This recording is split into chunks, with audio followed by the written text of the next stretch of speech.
তমা বিশ্ব স্বাস্থ্য সংস্থার যে ব্রুটো ইন্ডেক্স সেটি অনুযায়ী কিন্তু রাজশাহী যে ঝুঁকি সীমা তার অনেক উপরে অবস্থান করেছে। বিভাগীয় স্বাস্থ্য পরিচালক সিটি কর্পোরেশনকে চিঠি দিয়ে ডেঙ্গু প্রতিরোধে কার্যকর ব্যবস্থা নেওয়ার অনুরোধ জানিয়েছে, কিন্তু আমরা নগরীর বিভিন্ন ওয়ার্ড ঘুরে ঘুরে দেখেছি যে আসলে সেই রকম কোনো প্রতিরোধ ব্যবস্থা কিন্তু এখনো নিতে পারেনি সিটি কর্পোরেশন। বিভিন্ন জায়গায় পানি জমে আছে, বিশেষ করে নির্মাণাধীন যে জায়গাগুলো রয়েছে সেখানে পানি জমে এডিস মশার লার্ভা বংশ বিস্তার করছে। এর পাশাপাশি ড্রেনগুলো বদ্ধ অবস্থায় রয়েছে, বদ্ধ ড্রেনে এডিস মশার লার্ভা দেখা যাচ্ছে এবং সন্ধ্যা নামলে রাজশাহীতে কিন্তু মশার খুবই উৎপাত বাড়ে। যারা নগরবাসী রয়েছেন তারা বলছেন যে কয়েল দিয়েও কাজ হয় না। এই বিষয়ে সিটি কর্পোরেশন কর্তৃপক্ষের সঙ্গে আমরা কথা বলেছি, তারা বলছেন যে তারা ধারাবাহিকভাবে ড্রেন পরিষ্কারের চেষ্টা করছেন এবং একই সাথে যারা নির্মাণ সামগ্রী রেখে ড্রেন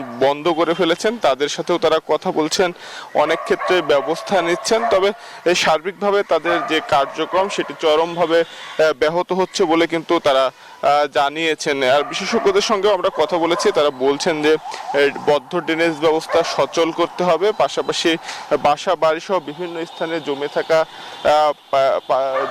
পানি যেগুলো রয়েছে সেগুলো যদি নিষ্কাশন করা যায় তাহলে ডেঙ্গু প্রতিরোধে অনেকটাই ব্যবস্থা নেওয়া সম্ভব এবং ডেঙ্গু প্রতিরোধ কিন্তু সম্ভব হয় বলে কিন্তু জানিয়েছেন বিশেষজ্ঞরা। এই ছিল রাজশাহী থেকে সর্বশেষ। সিলেট থেকে আরো খবর জানাতে যুক্ত হচ্ছেন সহকর্মী নাজাত, আমরা যাচ্ছি তার কাছে। নাজাত, আপনি জানাবেন সিলেটের অবস্থান।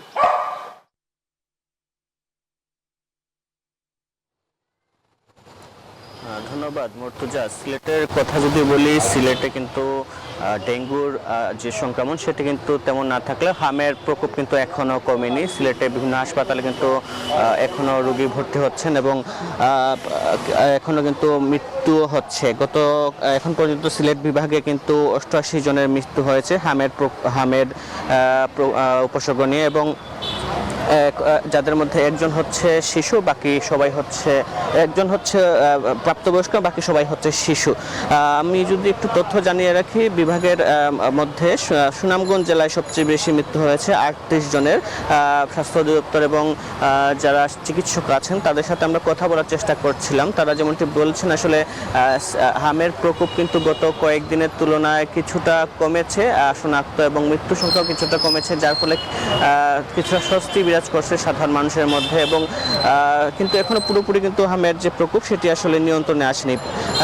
যে আমাদের কাছে যে তথ্য রয়েছে সেই অনুযায়ী সিলেট বিভাগের বিভিন্ন হাসপাতালে 263 জন রোগী আসলে ভর্তি রয়েছেন। এর মধ্যে আমি যে হাসপাতালটিতে আছি সেটি হচ্ছে সিলেটের শহীদ শামসুদ্দিন আহমেদ হাসপাতাল। এই হাসপাতালটিতে 89 জন রোগী ভর্তি রয়েছেন এবং সিলেটের ওসমানী মেডিকেল কলেজ হাসপাতালে 110 জন রোগী ভর্তি রয়েছেন এবং সুনামগঞ্জ জেলা সদর হাসপাতালে প্রায় 30 জন রোগী আসলে হামের উপসর্গ নিয়ে চিকিৎসা নিচ্ছেন।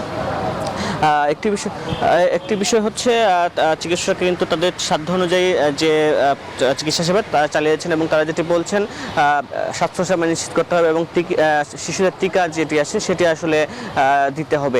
একই সাথে তারা যেটি বলছেন, যারা হামের উপসর্গ ধরা। নাজাদ এবং মর্তুজা, আপনাদেরকে ধন্যবাদ আমাদের সঙ্গে।